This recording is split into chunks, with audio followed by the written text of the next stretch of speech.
The Gators Breakdown podcast is ready to go. I'm your host, David Waters, and you can find me on Twitter at GatorDave_SCC. You join me this episode after a week off as co-host Will Miles from his site readandreaction.com, and you can find him on Twitter at WillMilesSEC. Will, SEC Media Days last week, fall camp coming up really soon. It's football time. Oh man, we're getting there. They had the Florida LSU game from 2016 on the SEC network this weekend, and I tuned in right before the stop of Geis on the goal line, and then had to turn it off real quick before the post game news conference where they had McElwain getting interviewed. But it's good that those games are starting to show up on the SEC network again. That we're starting to see, it's coming. It's coming down the road, and it's a welcome thing after the offseason. Feels like it gets longer every year. Yeah, they do call it SEC Media Days. Last week we had the episode on with Will Salmon, of course, but talking season and kind of when you get around different media members and such and the fans that were around there, that's kind of that event kind of kicks everything off and it's a fun event as well being around there, and we'll get into it as well as far as the predicted order of finish from the media. But once you hit that SEC Media Days, it kind of is football from here on out for until January. Well, especially now that you got the media passes and you're meeting with all the big guys now, Dave. So, it's it was really fun to hear some of the perspectives from some of the players, and I encourage people who didn't listen to last week's episode to go take a listen, just because you get to hear Felipe Franks talk a little bit, and P. Ryan and some of the other guys who were there, and then also Mullen and what he expects to see in the season. Really, sort of a lot of the talk that we've had this offseason about Franks and turning the corner those last four games, and you got to sort of hear both Mullen and Franks' perspective on that. So that was really interesting. Yeah, you could tell I was driving my narrative too of P. Ryan becoming the workhorse running back. Hey man, you had people pointing out that they could hear you on Mullen's press conference and all sorts. Oh yeah. So it's good that you're integrating your way into the media there, and it's a good opportunity for Gators Breakdown to sort of spread its wings. Yeah, I did kind of tweet that last week, and I know the podcast is big and growing and stuff, but for it to be recognized by, Matt Wyatt, we've had him on. He's the radio guy from Mississippi State. I've had him on talking about Mullen and staff, of course, and he was talking to me like I was his best friend, and it's kind of cool there, to be recognized for how much the podcast was growing and hearing people's kudos and the like. There it was kind of neat to see, and hopefully Gators Breakdown continues to grow there and us all apart. And thanks to you listeners out there. But hey, on this episode, we're going to take a look at the media predicted order of finish from SEC Media Days and the all SEC selections, and get you ready for the start of fall camp. Before we start, remember you can find Gators Breakdown on news4jax.com/Gators Breakdown. There you'll find all the Gators Breakdown episodes as well as articles from the News for Jax sports team. Catch the podcast on Apple Podcasts, Google Play, YouTube, and Spotify. When using those services, please share, rate, and review the show. Almost 300 ratings on Apple Podcasts, so almost at that mark. And also follow us on social media. Follow Gators Breakdown on Twitter and Facebook at Gators Breakdown. And don't forget, August 17th, kickoff party here in Jacksonville at the Red Gill Bistro. Gators Breakdown listener James Carlin giving us the hookup on a great location here in Jacksonville. And many of you have already RSVP'd to the invitation I sent out on Twitter. So August 17th, a week before Florida and Miami kick the season off, free admission. Have to pay for food and drinks there, but I'll put a RSVP out on Twitter again. If you don't have Twitter, reach out to me at gatorsbreakdown@gmail.com and let me know if you want to go. Well, I know you've told me you want to go, but you'll be in Gainesville probably a week after that, around Miami game time. But I wish you could make it, but it should be a fun time, August 17th. Yeah, man, you'll have to beam me in via satellite or something. Talk to people who've come out. Certainly we appreciate anybody who comes out to support you and support the podcast. I think people recognize sort of the kind of person you are just from listening to the podcast, and it's all the same. The minute you hang up, the minute we go off air, it's the exact same person. So everybody's gonna have a fun time meeting you, and certainly I hope I can get there next year, even though I can't make it this year. Absolutely, we'll have to make this annual occurrence there. So at the end of last week, Will, media in attendance at SEC Media Days predicted Alabama as the 2019 SEC champion over Georgia in a rematch of last year's SEC championship game, too, of course. Alabama received 203 votes to be crowned the SEC champion, while Georgia was second with 49 votes. No surprise. Georgia was selected to win the SEC East with 1,789 points, including 233 first place votes, while Florida was second with 1,499 points and 21 votes to win the SEC East. Missouri was third, and they give up points by, if you're predicted to finish first, you get 7 points, second 6 points in there. So it's kind of 7-6, 5-4, 3-2-1 scale there for how they determine when we make our selections there. As I said, no surprise, Alabama picked to win the SEC West. LSU was second, and about 400 total points difference there. And then Alabama received 253 first place votes in the SEC West. Texas A&M was third behind Alabama and LSU with 1,268 points. Alabama set a new record, and we'll get to this. 12 members selected to the first team all SEC was Alabama. Previous record was 10, held by, guess who? Alabama in 2017. So let's run down the media predicted 2019 finish. We'll keep going there. As I mentioned, in the East, Georgia, Florida, Missouri, South Carolina, Tennessee, Kentucky, and Vanderbilt. And in the West, Alabama, LSU, Texas A&M, Auburn, Mississippi State, Ole Miss, and Arkansas. The media only 7 times since 1992 has predicted the SEC champion at SEC Media Days there. So that was including last season. Will, it really comes as no surprise. This was how the predicted order of finish came out. Not much drama going into the season, as we pretty much knew it was going to be Georgia and then Florida in the East, Alabama, and then LSU in the West, and then ultimately Bama over Georgia for the SEC crown.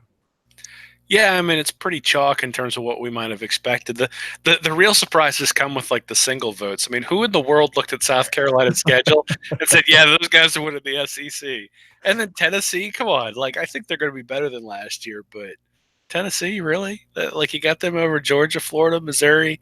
I don't know about that. And then Mississippi State, I think somebody voted them. It must have been Moorhead's mother or something. Is in the SEC media because I didn't see her there. That ain't happening either. So, I mean, whatever, man. This is all good fun. Obviously, I think Alabama's the prohibitive favorite in the West.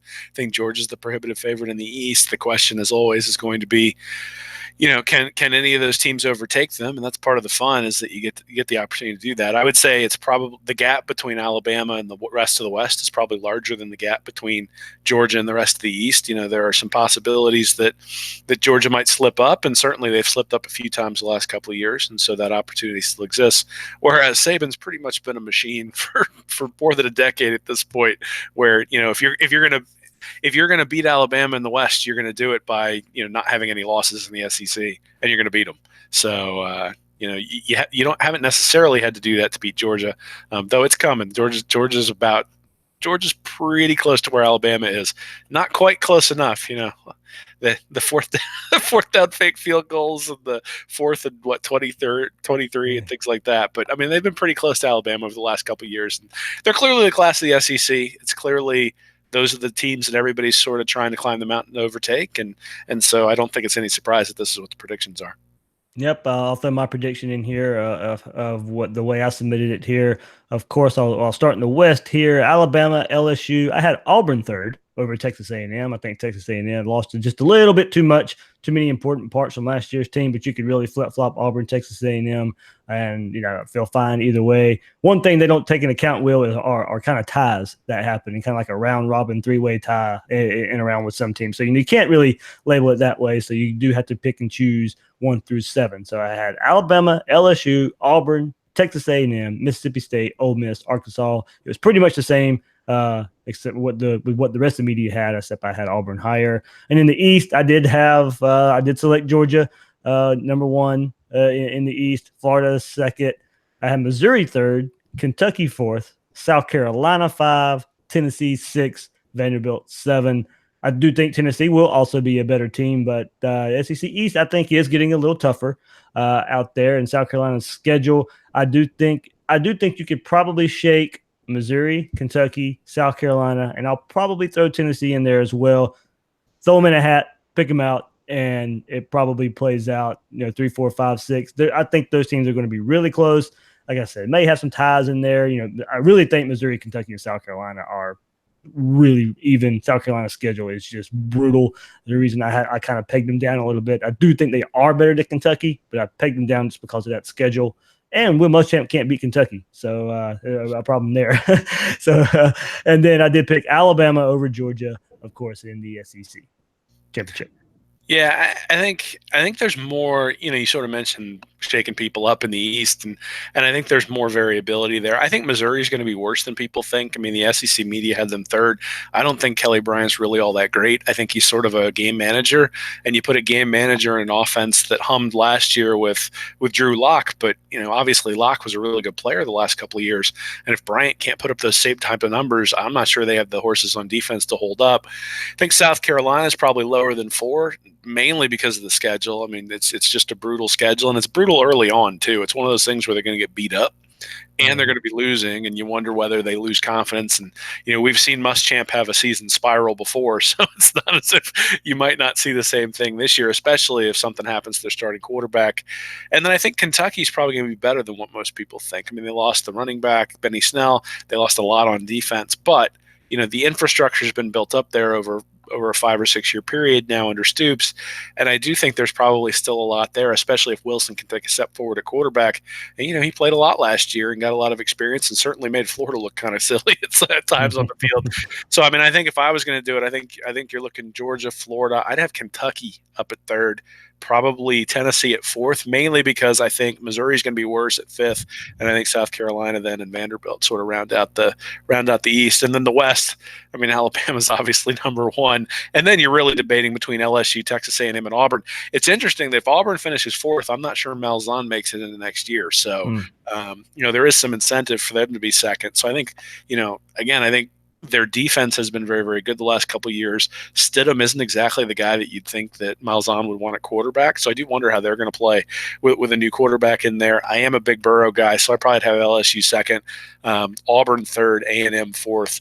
I'd say Ole Miss over Mississippi State. I'm just not a Moorhead fan. And, I think the offense at Ole Miss has been very, very good the last few years. If the defense can start to improve even a little bit. And they got Rich Rod this year as OC. If nothing else, it'll be fun. So yeah, Rich Rod and Matt Corral. That's a pairing for you.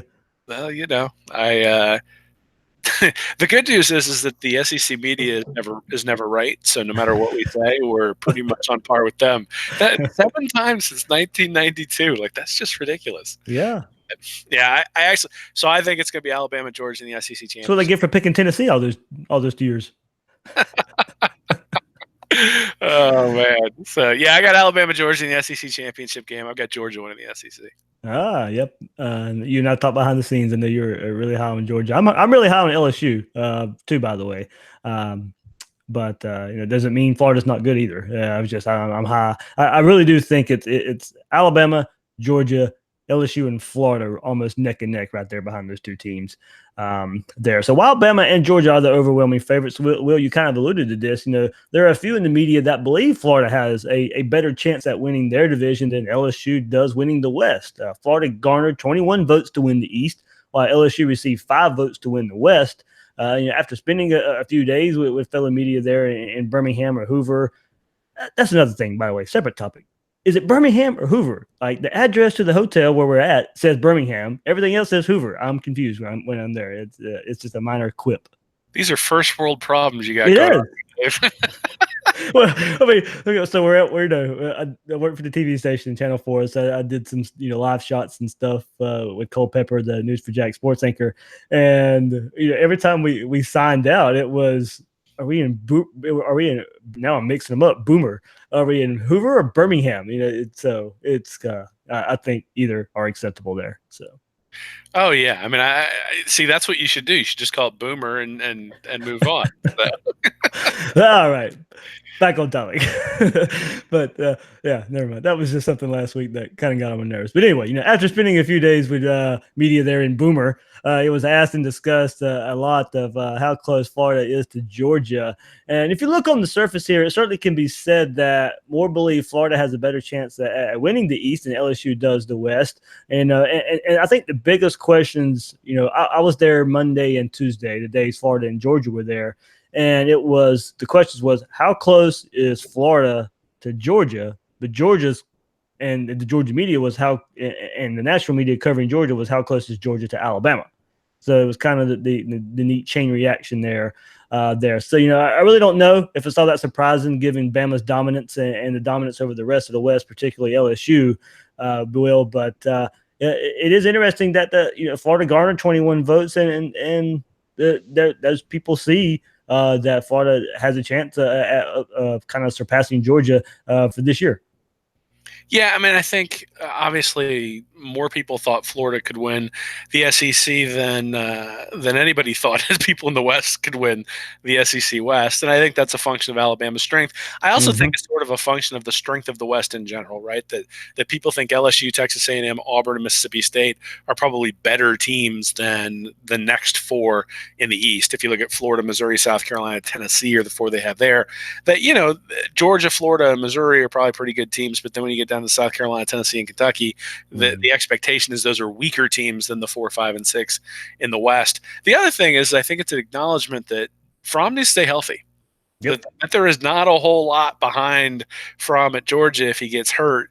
I mean, we're talking 2-star guys who are the backups there now, and so they lean heavily on their quarterback to make the right decisions, get them in the right running play, all those sorts of things. And you can beat a Vanderbilt with your backup quarterback. You can beat, maybe even a South Carolina with your backup quarterback. But can you beat Florida with your backup quarterback? And, if he takes one shot in the blind side and isn't there for a big game because, God forbid, I don't want him to get injured. I want to beat Georgia when they're full strength. But, that's the reality. It's one of the reasons why we harp so highly on depth and recruiting and having a quarterback in each class. And so, the departure of Justin Fields really leaves them in a situation where they don't have a guy who's a high pedigree to put in there if something happens to Fromm. And I think that's probably why there's some people picking Florida, that you just look at the depth and say, all it takes is one shot.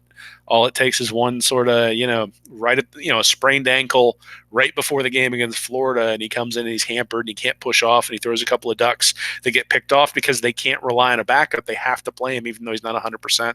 Those sorts of things are the types of things that happen to every team every year. And, Georgia, Fromm especially, has been healthy throughout his career there, and you hope that continues because you want to beat them when they're full strength. But, at some point, everybody deals with injuries, and if Georgia deals with injuries at the wrong places, that can really lead to giving a team like Florida the opportunity to step in. All right, then we'll take now. The media also submitted their selections for all SEC players, and you'll kind of see that kind of lends itself to the way these teams were ranked, Will, in the predicted order of finish here. UF, 2 first-team members were senior defensive lineman Jabari Zuniga and junior defensive back C.J. Henderson. I voted both of those guys first team there, so matched up. While running back LaMichael Pirine, linebacker David Reese II, punter Tommy Townsend, and Will Kadarius Toney as all-purpose were named to the second team All SEC, and in receiving third team All SEC recognition is kicker Evan McPherson, and it rounds out that's the selection there. 7 Gators in total, Will, and you can't really fault any of those guys being named. I know some out there maybe thought that more Gators, maybe Van Jefferson for one, should have been on that list there. But with the way it voted, I don't think, in the way it came out, I don't think there's much to be disappointed about. No, I mean, I think it's something that you want to, obviously, it's going to be motivation for the guys who got left off. I think Florida spread the ball out a lot last year to their different wide receivers. So you look at it and say, as a whole, I think most pundits have Florida's wide receiver grouping ranked very, very high, just behind Alabama, usually, as we can see. But they put every one of Alabama's wide receivers on the All SEC team, and none of Florida's made it except for Toney as an all-purpose guy. So, I think they should probably use this as a slight. They should use it for motivation. I am a little bit surprised that they're not on the third team. I mean, you look at Mhm. Justin Jefferson for LSU. I mean, I think that's sort of a reflection of them thinking that he's going to be the go-to guy for Burrow.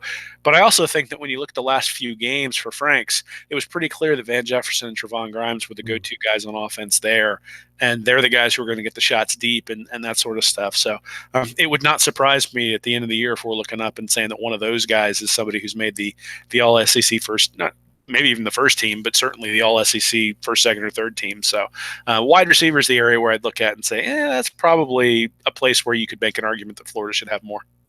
Yeah, I did have I did peg Lamichael Pirine as the fourth best running back in the SEC. I had Keyshawn Vaughn from Vanderbilt number one. You average 8 yards a carry with the talent that's around you at Vanderbilt. I think that's a statement in and of itself. And we saw firsthand how good he can be and how important he is to that Vanderbilt offense there. And they had Najee Harris, DeAndre Swift ahead of Lamichael Pirine there, and I don't know how this went through, and because I wouldn't have done it, but I had Jerry Jeudy, Devontae Smith, Henry Ruggs, all Alabama guys, 1, 2, 3. So, I could play along there too. As the fourth wide receiver, I must have misplaced this, somehow hit the wrong button. I had Stephen Goodry from Mississippi State. As no way I would have had him fourth. So I don't know. I didn't have Van Jefferson either, but mostly Will. It's not a slight on him as much as you said. Florida spreads the ball around so much that is. Yes, he's a number one, but he's not the number one that a lot of these other teams have, where the stats are kind of backing that up. As well, we could skip offensive line, of course, and no Gators until some experiences out there that are going to be placed on that. I did place Jabari Zuniga second on the defensive line, only behind Roquan Davis from Alabama. The linebacker had David Reese up there in the top six. Defensive back, a little bit of a bias here, but I did have C.J. Henderson at one, Grant Delp at two, Christian Fulton third, Patrick Surtain from Alabama fourth, and I placed Marco Wilson there at five just based off of his freshman season. I think what we can expect from him if he's able to bounce back from that injury was all SEC freshman after his freshman season there 2 years ago. We look at a year ago going into the season, he's actually thought of more highly than CJ Henderson going into last year before he gets injured. So I think that's why I had no problem putting Marco Wilson there, as long as he can bounce back from injury there. I did have Evan McPherson and Rodrigo Blankenship from Georgia as the two place kickers, Tommy Townsend at punter, and I did put Kadarius Toney as the number one all-purpose guy there.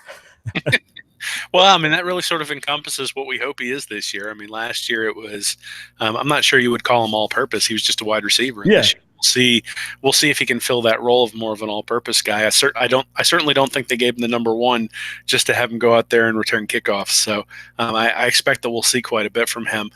Your point about Wilson, I think, is a really good one. That really, it's hard to ascertain where he will be in terms of his recovery until you actually see him out on the field. So I can understand why people would be hesitant to put him on the team, but certainly if he can play up to the level from a couple of years ago, that's certainly a solid pick. And then one thing I think is really interesting is there are no Tennessee Vols anywhere to be found within the entire three teams, offense or defense. I didn't get a chance to look at the actual specialists, but there is not one Vol that I saw on the offense or defensive teams, which really says something about what people think of that program, considering they've actually recruited pretty decently for the entire. They do have Marquez Callaway, the receiver, but they have him as a return specialist. Yeah, so they have a return man, and that's it in terms of people who are on the the first, second, or third team SEC. That's really an indictment of the player development and the coaching staff before, because again, the recruiting has not been terrible there at Tennessee. It's certainly been better than Vanderbilt, who has a bunch of guys on there. So, and Missouri as well. So, recruiting isn't the be all end all. Obviously, to win championships, we think you gotta recruit at a high level. But it says something about the staff there in Knoxville, and anybody complaining about their inability to get elite players and things like that. It was something that really surprised me when I looked back and said, geez, there's not one guy from Tennessee on the three deep. Yeah. Before you go further with that, you just mentioned Vanderbilt there. Second team offense, Keyshawn Vaughn, running back, Kalia Lipscomb, wide receiver, and Jared Pinkney at tight end. They have 3 second team guys on offense, and they're skill players. Yeah. I mean, so Vanderbilt is a Maybe I shouldn't have picked them last in the East.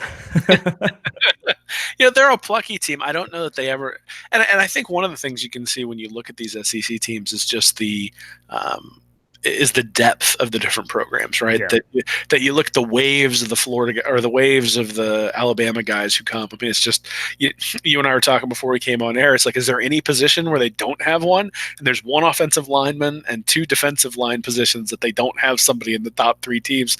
Other than that, the whole thing's pretty much filled out. Georgia's not quite to that extreme, but certainly is getting there. And then you drop down to sort of the next tier where you've got Florida and some of those. Auburn, yeah, Florida, Auburn, LSU kind of all grouped there together.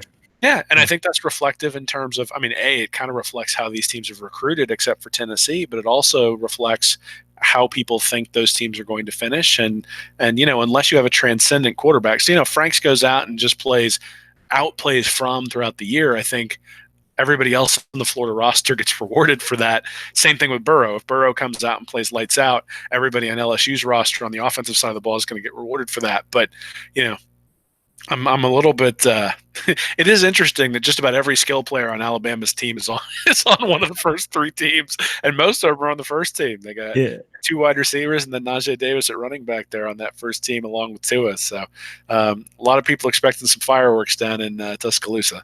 Yeah, I had no problem putting the top three receivers in the SEC all from Alabama because I mean that's just with the production you get from Tua and and throwing the deep ball and kind of the freelancing that he can do to get receivers open as well.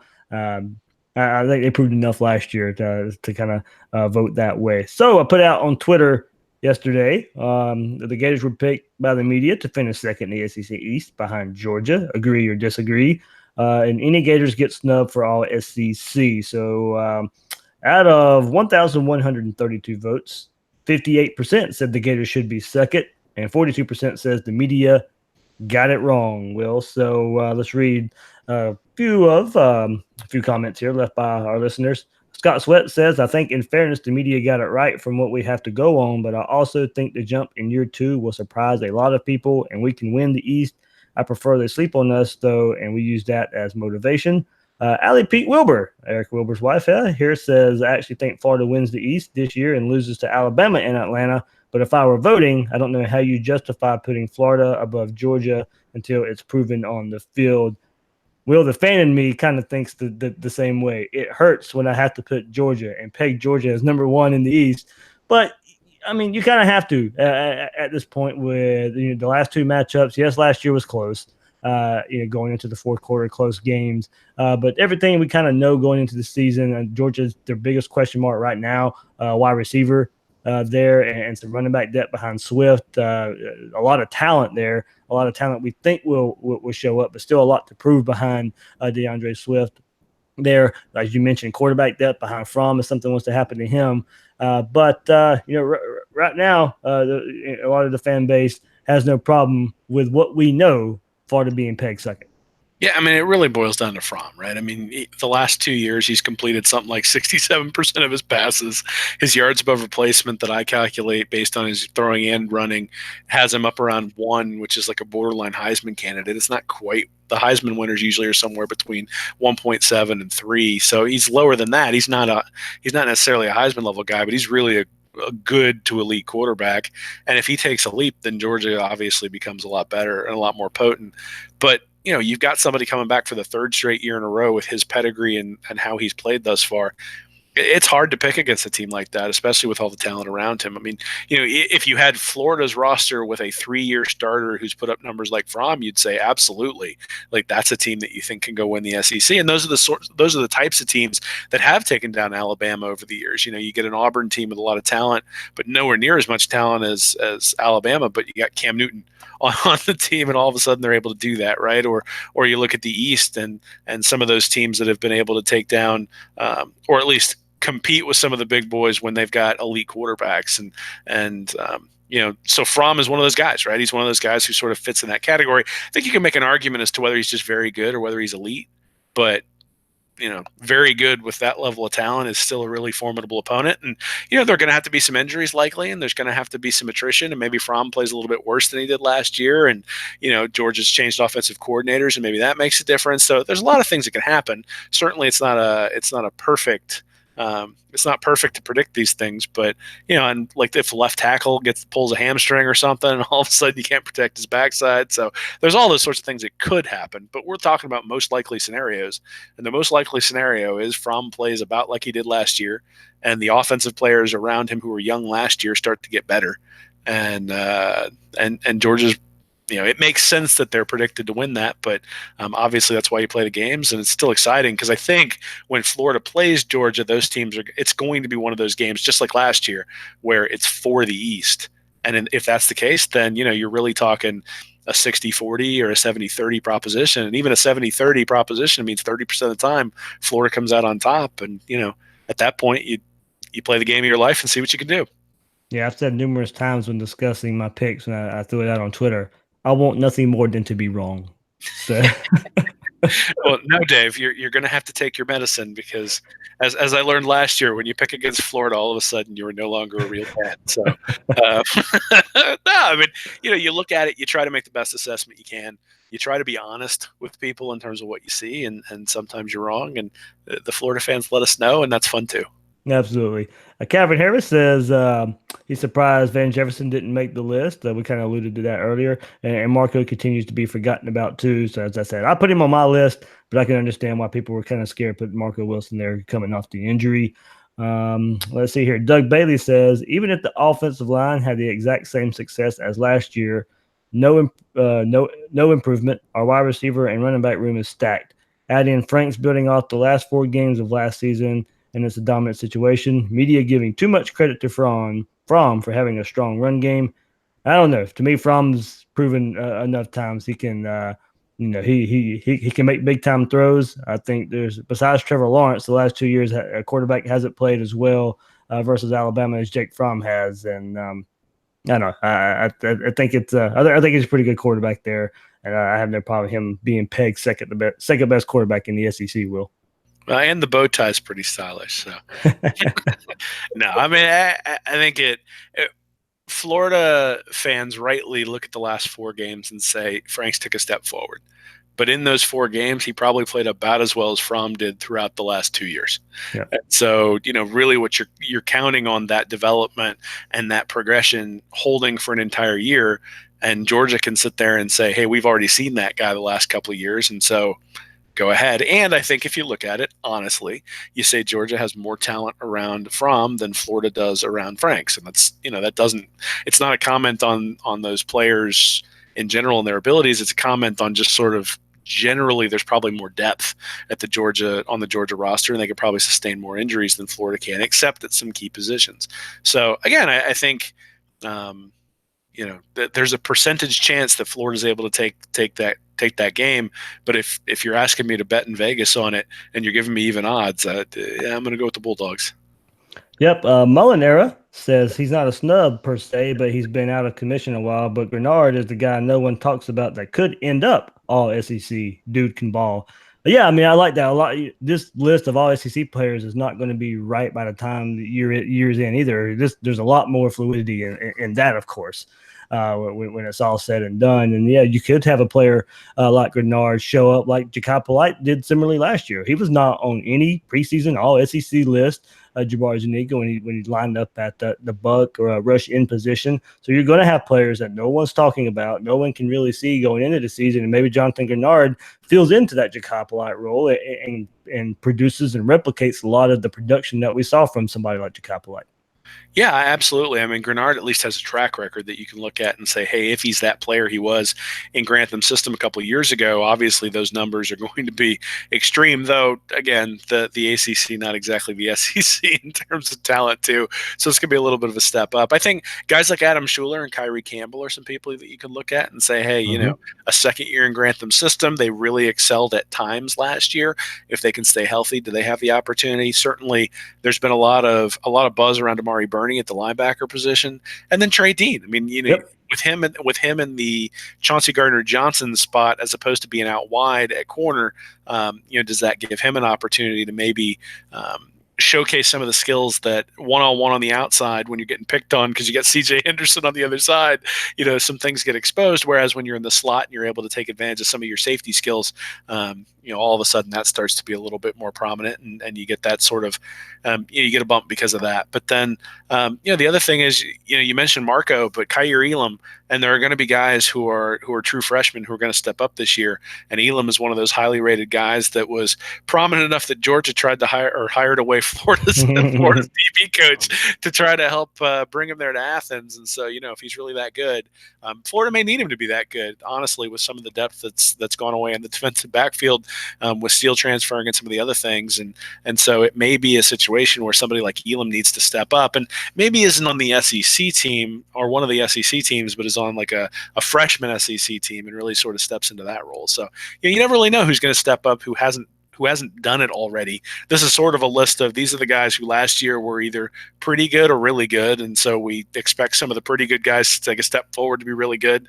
And we expect the elite guys to still be elite.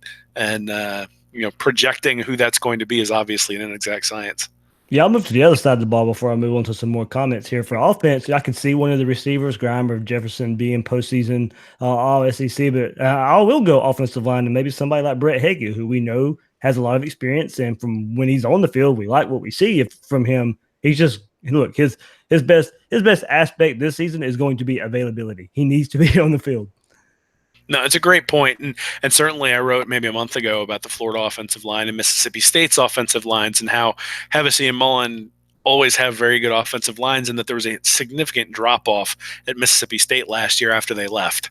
And then you see a significant jump at Florida last year after they arrive. And so again, some of the guys that were on the SEC team last year were not selected early in the year, or were not selected preseason. Some of them went pretty high in the draft. So yeah.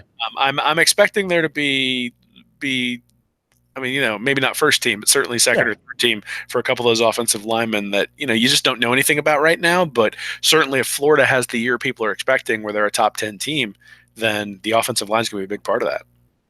All right. Slim Gator at South Life Gold says, I can't pick us right now, but if this O-line is at least serviceable and we are healthy come game day, I'm probably all in by then. Haha. So kind of extending the point we just had there. Donovan German says, Joe Burrow, third team preseason all SEC, ha, ha, ha. However, when you compare he and Franks from 2018, they performed very similarly. So they said, except Franks had 7 more touchdowns. So I'd give the nod to Franks based on touchdowns. Shows they don't think much of Kellen Mond. And Will, you and I, we about, a little over a month ago, we had a kind of our quarterback thing and kind of the rankings of SEC quarterbacks. And, if you want to rank Burrow, Franks, or Mond third, I don't think there's, you can throw those 3, much like we were talking about picks earlier. You can throw those 3 in a hat, pick all 3 out as the third ranked quarterback in the SEC, and you can make a case for each one of those guys there. But Burrow was placed as third team. But, if Felipe Franks would have been that third team quarterback, I would not have been surprised in the least. No, I think you can make the case for any of them. But I think also when you look at Burrow, he threw for, about 700 yards more than Franks did last year. Same yards per attempt. Yes. He did have that 7 overtime game. Well, that is true. That is true, which certainly I'm sure padded his touchdown stats. But he also ran for more yardage than Franks did. So 452 to 350 with the same yards per attempt on the ground. So, I think when you look at it, you say, okay, so Burrow threw some backbreaking interceptions, certainly, and if that continues and he doesn't tighten that up, then people are going to look at the end of the year and say Franks was the better player. I also think that the 6 interceptions that Franks threw last year is a pretty low percentage on a per throw basis, and Mullen's offense sort of dictates that. But at the same time, there were probably some drops in there that maybe don't get dropped this year, and that percentage creeps up as well. So I think the question that you're asking is, okay, so Franks took a big step from 2 years ago to last year. Does he have that step in him again? And when people put Burrow at third, what they're saying is in his first year, he was as good as Franks. And so if he can take the same type of step that Franks took in year 2, he's going to be significantly better. And, I don't know whether that'll happen. It's certainly something that I think his high school pedigree indicates probably is there somewhere. But, obviously you got Orgeron there and you've got some other things going on that may prevent him from doing so. But, I think Burrow showed some things last year. He wasn't a fantastic quarterback by any means, but his yards above replacement was identical to Frank's. Their stat lines look very, very similar. And so if he can take that next step forward, I think there's probably more low-hanging fruit to improve on Burrow's game than there is with Frank's. But again, I think Mullen does a really good job of protecting his quarterback. So yeah, I think he can go either way. All right, last few thoughts here. The Green Zone Preps says Georgia has the upper hand right now. They have out recruited and outperformed us on the field. Only right to be put ahead until Florida beats Georgia on the field. They're the king of the East. Gator Football Report. I personally think Mullen beats Smart and Florida wins the East, but I don't want to vote. I don't want to vote the media got it wrong because how can we expect them to vote against Georgia until someone proves they've at least closed the gap with them? Gator Football Report also says, as far as snubs, I really don't see any. I think Malik Davis and Marco are good enough to be up there, but after the injuries, you can't exactly put them up there. Also think Bernie, Grenard, Grimes, or Jefferson could earn postseason all SEC honors, but not preseason. Kind of backing up a lot what we just said a few minutes ago. Dustin Smith says, did the media get it right? Yes, for now. Will the Gators get second to East? No. I believe the Gators will beat Georgia and take the East. And yes, Franks should have been the third team all SEC and not Joe Burrow. Last couple thoughts here. The unholy one says, I think preseason it is probably the correct pick. However, I ultimately think the media got it wrong. And Christopher Yanes says media recently has been right to pick Georgia in the East, but that was when the East was down. I think it will get more difficult now that it seems to be more competitive, top to bottom, with Florida, Georgia, Missouri sprinkled in with Kentucky, Tennessee, and South Carolina every other year. I got Florida this year. So it is interesting. Well, I do think the SEC East is getting better. It was pretty competitive last year. I thought too, Kentucky taking a big step. They did upset Florida for the first time in forever. Georgia played Kentucky the week after they beat Florida, controlled Kentucky for the most part there. But the SEC East is getting better. Had a winning record versus the SEC West last year. A lot of that's determined by matchups there. But last year the East, I think, was I think with Kentucky taking that big step, I do think pretty even last year when you look at it top to bottom with Alabama and Georgia kind of being pretty equal, Florida beating LSU and Mississippi State out of the West. But I think it is a good point that Georgia may, as far as good as they're recruiting, maybe I'm not going to say the rest of the SEC East is catching up, but it is getting better. Yeah, I mean, I think it's one of those things where if you look in the West, I think we all expect Alabama to win, but legitimately, if things break right, LSU might win, A&M might win, and Auburn might win. I think regardless of how things break, Mississippi State, Ole Miss, and Arkansas probably lose. But if you look in the East, I think if things break right, Florida beats Georgia. I don't see anybody else there who beats them, even if things break right. Unless, I mean, if Georgia's a mash unit, maybe. But, the other thing sort of working against some of these teams, I think, and it's something that's probably an under thought of thing this offseason, is everybody gets 2 bye weeks. Mm-hmm. And those 2 bye weeks favor the teams with more talent because, the teams with more talent, and I think it favors the teams with more talent because those teams with more talent don't get beat up 4 weeks in a row and then have to play a quality SEC team on the road, and all of a sudden they're behind by 3 touchdowns because they came out flat because they didn't have any energy left. Instead they will have had a bye week and they come out and they're ready to go. So I think those extra bye weeks are going to play a role in a way that maybe we don't think they do, because I looked maybe 3 or 4 years ago, I looked at Florida's record coming off a bye week, and it was something like they won like 85% of the time, and the scores were much, much higher than they normally were. The offense was better. The defense was better. It just made a huge difference having that week off. And we did get to play Georgia for so many years off of a bye week. That helped. Yeah. Well, and, I think that second bye week is going to make a difference. And I think that probably favors Alabama and Georgia. But, again, a lot of times it's going to depend on who's injured and who needs to recover. It might end up favoring Florida if you end up with going into a bye week beat up and you're able to recover in time. But Florida's got 3 of them. Yeah, well, and an ability to regroup after what's going to be a physical game against Miami, even if it's not a close one. I think it'll be much more physical than opening up against Charleston Southern or North Texas. So, So certainly, I think a welcome thing moving that game a week earlier, I think gives them that extra week, and yeah, I think that extra bye week will make a difference.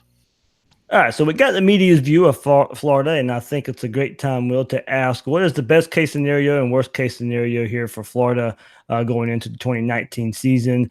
Now, I want to try and go in realistic as possible with this and not go overboard one way or another. I think it's safe to say that by Florida being picked in the top 10 in all the preseason magazines, being picked second in the SEC East behind Georgia, that you can say best case scenario is national championship. If you're a top 10 team, best case scenario realistically is a national championship.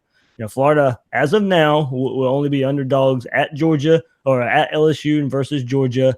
And as we all know, you can afford a loss somewhere along the way playing in the SEC. You'd possibly have wins versus Miami, Kentucky, Tennessee, Auburn, LSU, Georgia, Missouri, Florida State.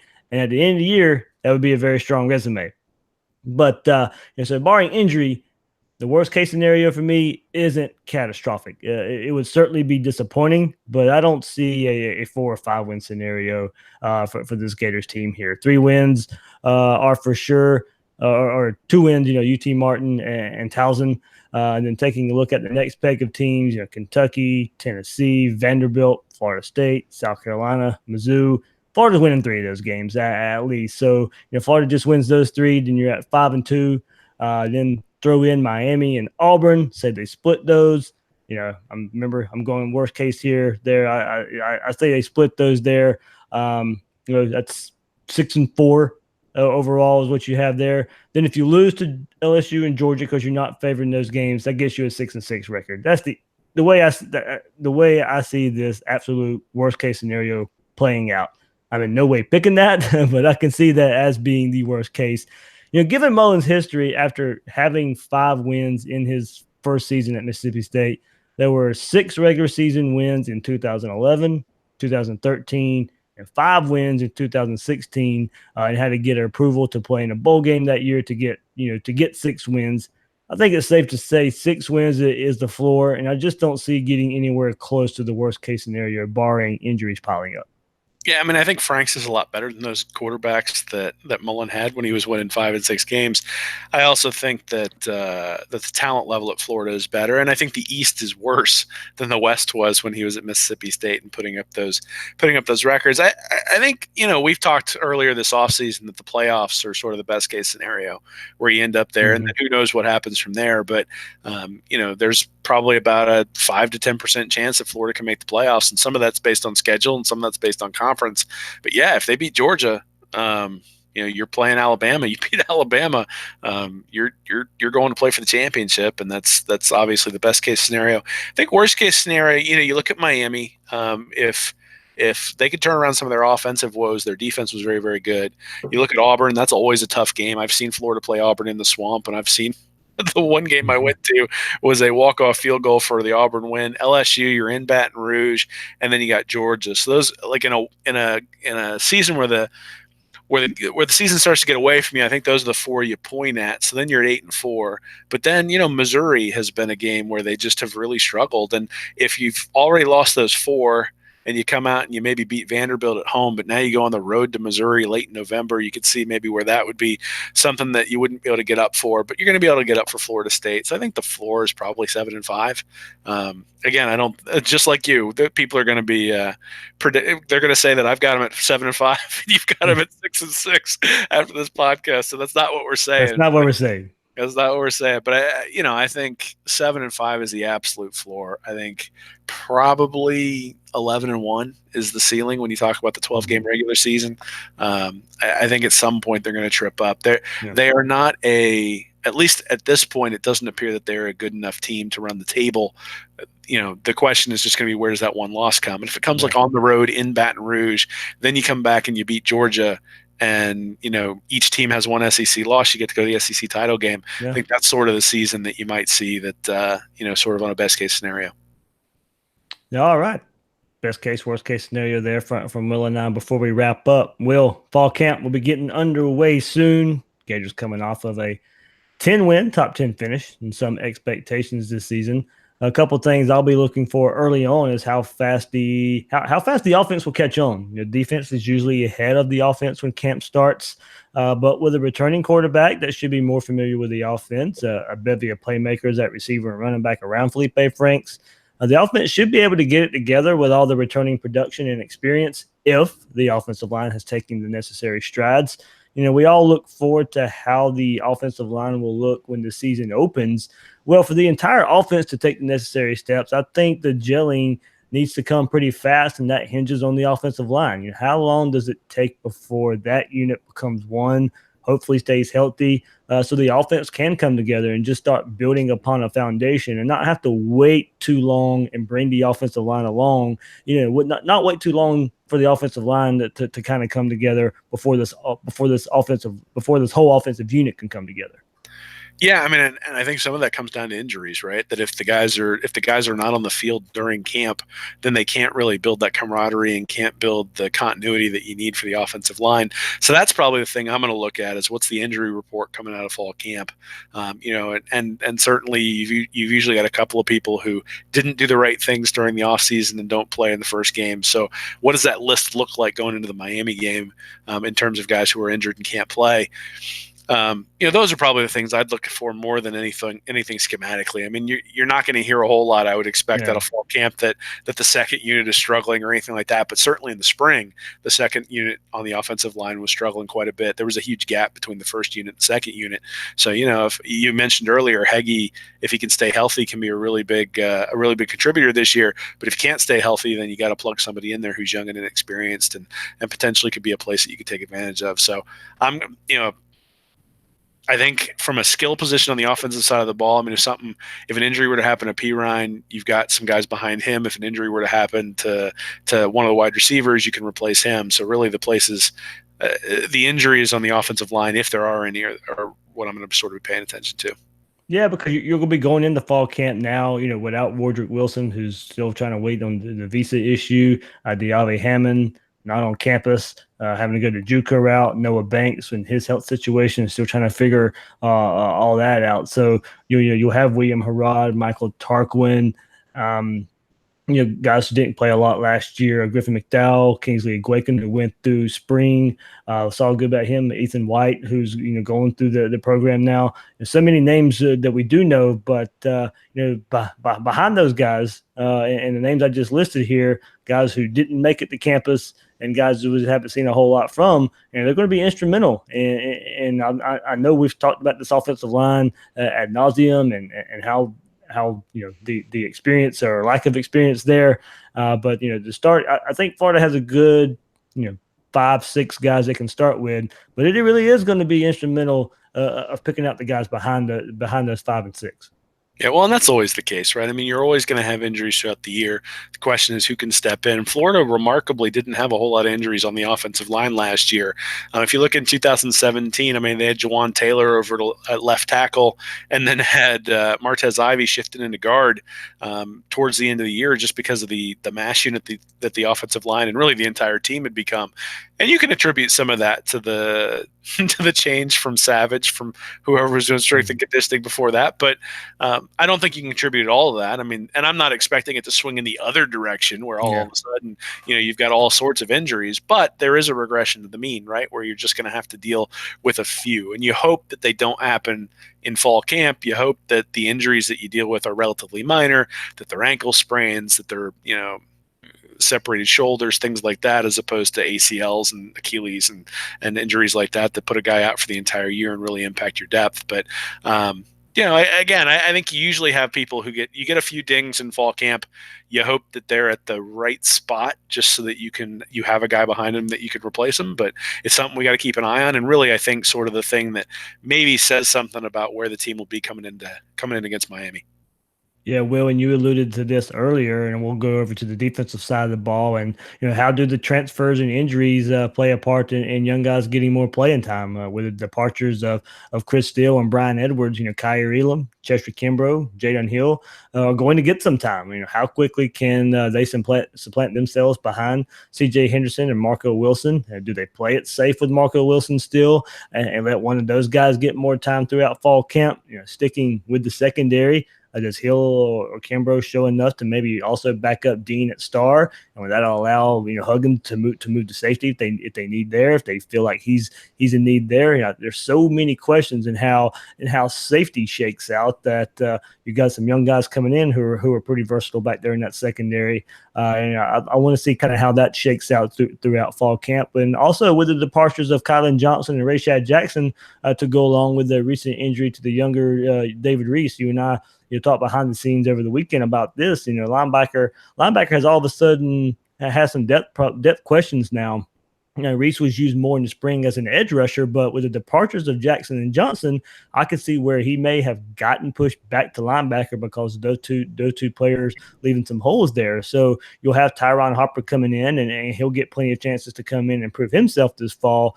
Probably would have been given plenty of chances anyway, but now more of a need than we thought coming out of spring when Reese, like I said, Reese maybe would have gotten, he's a versatile guy as well, probably would have gotten maybe taken away from that rush in spot. The Abate maybe getting more playing time there and moving Reese back to linebacker with the departures of Johnson and Jackson. Yeah, well, and this is where you're going to also need to see guys like C.J. McWilliams and Donovan Steiner and guys like that sort of take the next step, right? That there were areas where they were clearly limited last year, and you're going to have to see them progress. Because if I'm Miami, I look at the depth chart and go, all right, I'm going 4 wide.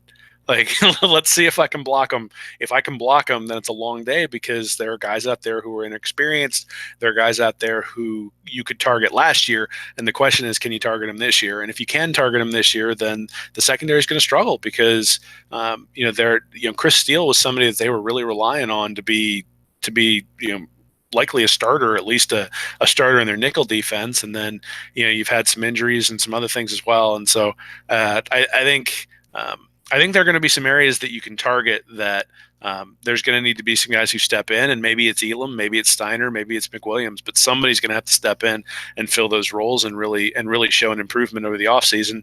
And that's one of the fun parts, right? Is that there are going to be guys who spent time in the weight room, who spent time in the film room, and step up this year that maybe we don't expect. And I'm expecting to see that because of the way that the Florida staff is coached. The ability to take that defense and the offense and improve them from year 1 to year 2 isn't a coincidence. It was because of the way they're able to sort of convey the concepts to the players, and things start to slow down. And I think you saw that in the last 3 or 4 games of the year where some of those concepts started to slow down for some of those guys. And if that continues into this year, I think some of the guys that maybe we thought were a weaker link might be a strong point for the defense this year. If N'Kosi Perry is as accurate as he was last year, I hope Miami goes 4 wide. It's going to be Tate Martell, right? Tate Martell, is he going to be starting quarterback? I have no idea. I guess there's some stuff out there when N'Kosi Perry's off-field problems may come into play here, and maybe Martell is the guy. I don't know. That's another fall camp storyline for another team. Of course, we'll be following as well in about a month and 2 days. We got kickoff. We're getting there, man. I'm looking. I really hope they start Martell because I've always wanted to see somebody play quarterback who's shorter than you, Dave. Okay, yeah, yeah. Was I taller than Johnny Manziel? I'm not. Don't get me wrong. I'm not comparing him to Johnny Manziel, but. If we're comparing him to Johnny Manziel, I think we're going to be unhappy come August. But hey, Florida beat Manziel when he was in his first year, so yes.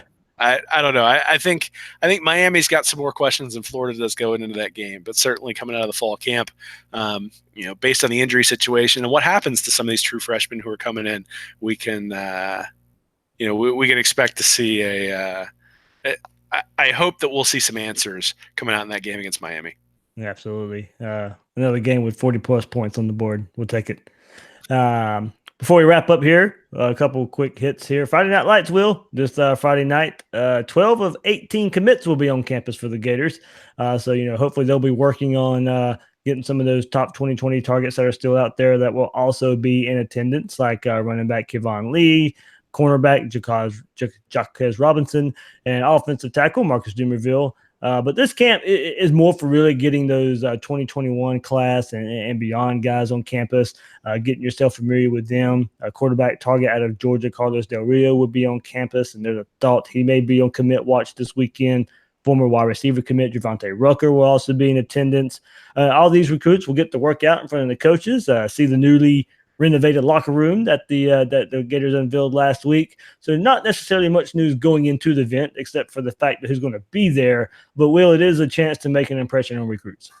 Yeah, absolutely. I mean, I think this is something that, so there's two things. One is Florida already has 18 commits this year. They only had, I think, 10 last year going into Friday Night Lights. And then I had written something last year about how many recruits actually commit between July 15th to August 31st. And the Oh, average, that was popular.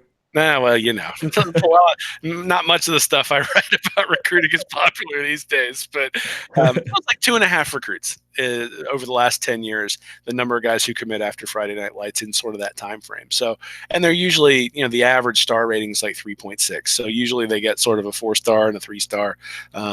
Maybe they add another one somewhere in there, but it's a relationship building thing. It's a lot like the ribs and the barbecue that they do, where it's about building a relationship. It's not necessarily about closing the deal.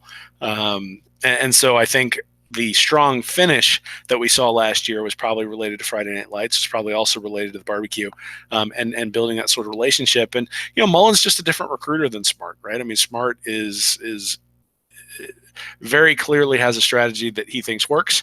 Mullen has a different strategy, and we're going to have to see how that plays out over the next 3 or 4 years. But I wouldn't expect 7 guys to commit coming out of Friday Night Lights. This is really an opportunity to evaluate. It's an opportunity to build relationships. It's an opportunity to really sort of look at the 3 or 4 guys probably that you want to close on late, who maybe aren't even making a decision until February, or at least until December.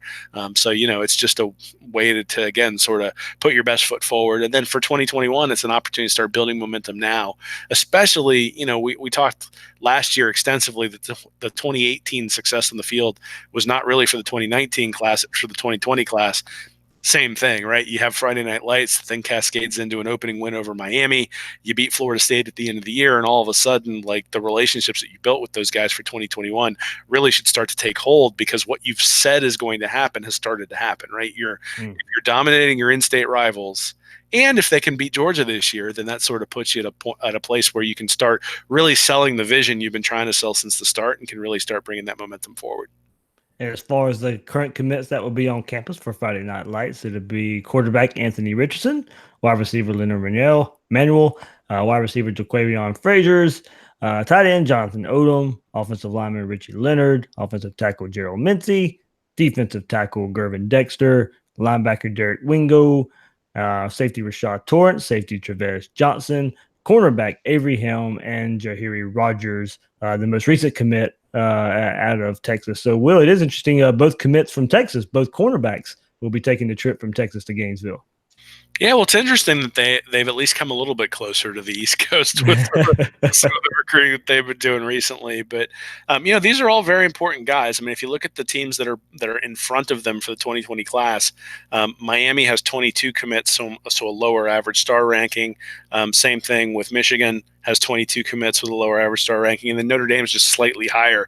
So, Florida's at 9th right now, but there's an opportunity to jump those 3. The other thing is with some of the, I think you had tweeted about that, some of the counters that are associated with the guys who have decided to go the junior college route, those counters come back. So it's conceivable that Florida could sign more than 25.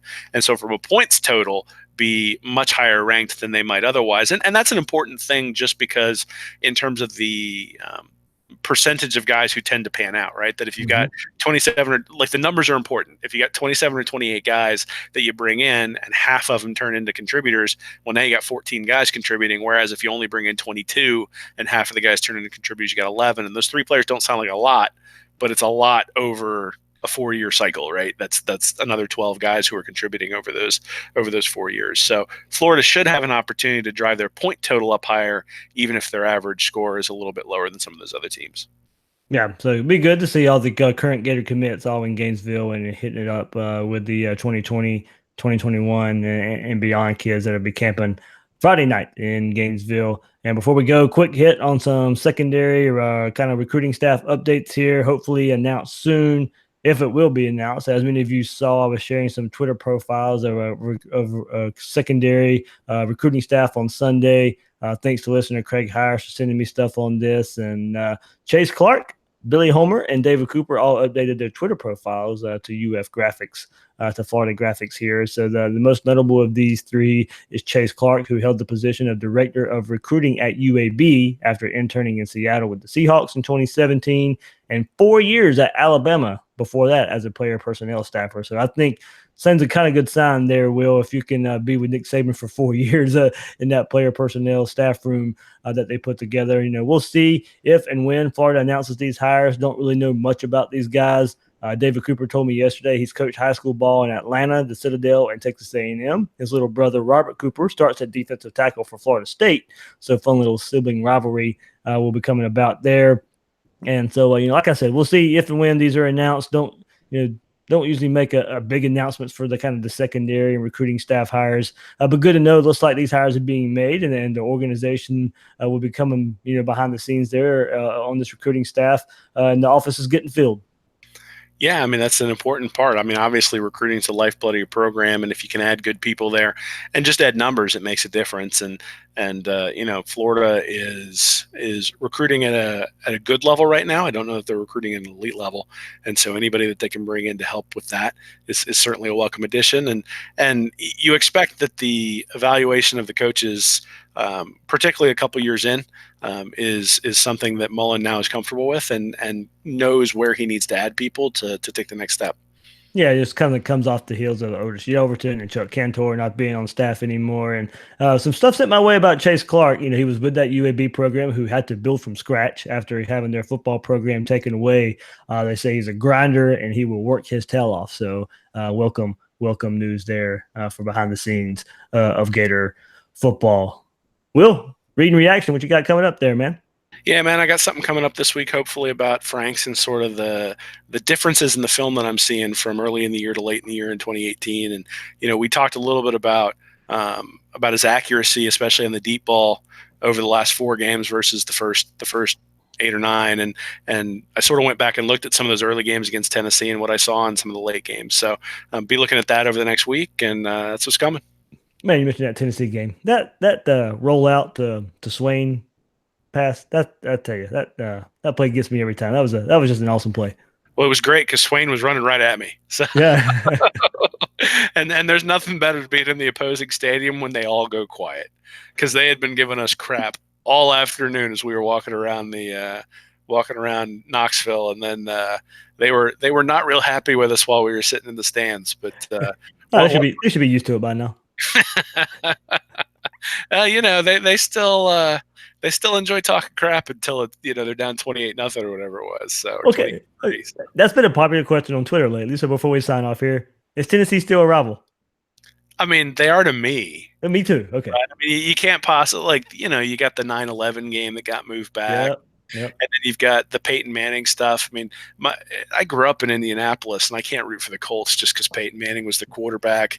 There's that sort of there's enough heartbreak associated with it, but also enough bragging rights that they're a rival. And I mean, we had that same winning. We had a same kind of similar winning streak under Spurrier and Zook and Meyer, where we beat Georgia. Georgia only beat Florida 3 years out of 18 or something like that. That game was still a rivalry game just because the getting our teeth kicked in the 80s and before that versus Georgia. But so I don't think recent trends in a rivalry game doesn't, like I said, I'm still calling it a rivalry. I don't think recent trends in a game series take it away from being a rival. I mean, it's just I think once it's built up to be a rival, it kind of stays that way for a lot of fans. Yeah, I mean, I understand why somebody who's 22 years old would think that LSU is a much stronger rival than Tennessee, right? I mean, Florida has just beat the tar out of Tennessee just about every year. Yeah. And I will admit, I think LSU has taken over Tennessee for me.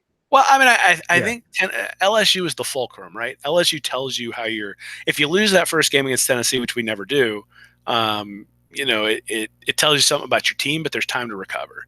The LSU game, if you lose that game, really sort of tells you where you're at in the SEC and really sort of makes a determination for your entire year. So I understand that, especially because they haven't, they weren't the permanent cross rival before they split it into divisions. And so you didn't have LSU every year like you do now. And so I mean, or at least it wasn't the focus, right? It wasn't one of those things where it was, LSU. Oh, we get LSU this year, and Georgia gets who? Like, and you sort of have that the cross rivalry. I do think makes a difference in terms of them being in the West and us being in the East. I think that does sort of add something to it. And then all the ridiculous fake field goals and fake punts and all the games that go down to the wire. I mean, at some point you just go, hey, I want to be at that game because I know it's going to be a ridiculous finish.